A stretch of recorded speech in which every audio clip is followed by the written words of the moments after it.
પોતાના હાથોમાં હરખની મહેંદી અને આંખોમાં નવજીવનના ઓરતા આંજીને પરણવા બેઠેલી એક કન્યા અને જાજરમાન જીવનના સપનારૂપી જાન લઈને પહોંચેલા વરરાજા. આ પ્રસંગ હતો લગ્નનો, જ્યાં દરેક લગ્નની જેમ અહીં પણ હરખનો માહોલ હતો. જાન માંડવે પહોંચી ચૂકી હતી. મોટા ભાગની વિધિઓ પૂર્ણ થઈ ચૂકી હતી. વરવધુએ અગ્નિની સાક્ષીએ 7 ફેરા પણ ફરી લીધા હતા. પરંતુ લગ્નના આ મંગલમય માહોલ વચ્ચે એક બાજુ સંગીતનો કાર્યક્રમ ચાલુ હતો તો બીજી બાજુ છૂટા હાથની મારામારી. જી હા, આ લગ્નમાં અચાનક એક એવી ઘટના બની જેના કારણે લગ્નનું સ્થળ યુદ્ધ મેદાન બની ગયું અને આ ઝઘડો એટલો ઉગ્ર થયો કે લગ્ન ત્યાં જ તૂટી ગયા અને લીલા તોરણે દુલ્હન લેવા પહોંચેલી જાન દુલ્હન વગર જ પાછી ફરી.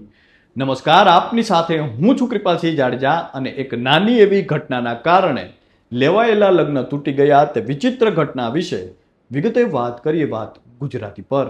આમ તો આપણે ત્યાં લગ્ન એ મંગલ મહોત્સવ કહેવાય છે. અનેક વિધિઓની દિવ્યતા અને સંસ્કૃતિની સભ્યતા સાથે ઉજવાતા લગ્ન આપણે ત્યાં ઉત્સવની જેમ જ ઉજવવામાં આવે છે.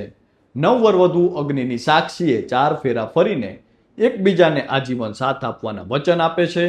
પરંતુ આપણે ત્યાં હવે ધીમે ધીમે એકદમ સામાન્ય લાગતી ઘટના પણ લગ્ન તૂટવાનું કારણ બની રહી છે. શું તમે વિચારી શકો છો કે લગ્નનું સ્થળ અચાનક ઝઘડાનું કારણ બને તો? શું તમે માની શકો છો કે આંગણે જાન લઈને આવેલા વરરાજાના ફેરા જ ન થાય તો? અને એક સ્ટેજને કારણે લીધેલા લગ્ન ત્યાં જ તૂટી જાય તો? જી હા, આ કોઈ ફિલ્મની કાલ્પનિક કહાની નહીં પરંતુ હકીકતમાં બનેલી ઘટના છે, જેમાં લગ્નની મોટા ભાગની વિધિઓ પૂર્ણ થઈ ચૂકી હતી. પરિવારે હરખમાં ઉમેરો કરવા માટે ઓર્કેસ્ટ્રા એટલે કે સંગીતનું પણ આયોજન કર્યું હતું અને એ જ સંગીતના સ્ટેજ પર ચડવા માટે કન્યા પક્ષ અને વર પક્ષના લોકો વચ્ચે ઝઘડો થયો, જે મારામારી સુધી પહોંચ્યો. પોલીસ પહોંચી અને દુલ્હન વગર જાન પાછી ફરી. જો આ સમગ્ર ઘટના વિશે વિગતે વાત કરીએ તો હાલમાં ઝારખંડના ગરબા જિલ્લામાં બાસડી ગામમાં જાન આવી ચૂકી હતી. વરપક્ષ અને કન્યા પક્ષના લોકો વચ્ચે લગ્નની તમામ વિધિઓ અને પ્રસંગોના સમયને લઈ વાત થઈ ચૂકી હતી અને તે અનુરૂપ જ તમામ વિધિઓ હવે થઈ રહી હતી. લગ્ન મંડપમાં પણ વરરાજાના સ્વાગત માટેની તમામ તૈયારીઓ થઈ ચૂકી હતી. ત્યારબાદ યોગ્ય મુહૂર્ત જોઈને શાંતિપૂર્ણ માહોલમાં વરવધુએ એકબીજાને વરમાળા પહેરાવી.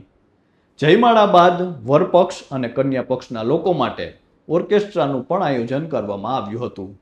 એ દરમિયાન દુલ્હનના ગામના યુવકો સ્ટેજ પર ચડતા હતા, જેનો વરપક્ષના લોકો દ્વારા વિરોધ કરવામાં આવ્યો. શરૂઆતમાં તો સામાન્ય બોલાચાલી થઈ, પણ જોત જોતામાં વિવાદ વધતો ગયો. થોડી જ ક્ષણોમાં બંને પક્ષના લોકો સામસામે આવી ગયા. વિવાદ એટલો વધ્યો કે લાકડી, દંડા અને પથ્થરો ઉડવા લાગ્યા. બંને પક્ષના લોકો એકબીજાને જે હાથમાં આવે તેનાથી મારી રહ્યા હતા. લગ્નનું સ્થળ અચાનક રણમેદાન બની ગયું. ઘટના સ્થળ પર અફરાતફરી સર્જાઈ. લોકો પોતાનો જીવ બચાવવા માટે આમ તેમ ભાગવા લાગ્યા. આ મારપીટમાં વરરાજાના પિતા દશરથ રામ સહિત અનેક જાનૈયાઓ ઘાયલ પણ થયા. દુલ્હનના પિતા તો ગંભીર રીતે ઘાયલ થયા. એટલું જ નહીં, દુલ્હનના પિતા દદઈ પાસવાન સાથે તેમની બહેન અનિતા પણ ઘાયલ થયા. બાદમાં તમામ ઘાયલોને ગરવાની હોસ્પિટલમાં દાખલ કરવામાં આવ્યા. અનેક ગાડીઓના કાચ ફોડીને ગાડીઓને પણ નુકસાન પહોંચાડવામાં આવ્યું. આ તમામની વચ્ચે લગ્નની તમામ વિધિઓ અટકાવી દેવામાં આવી.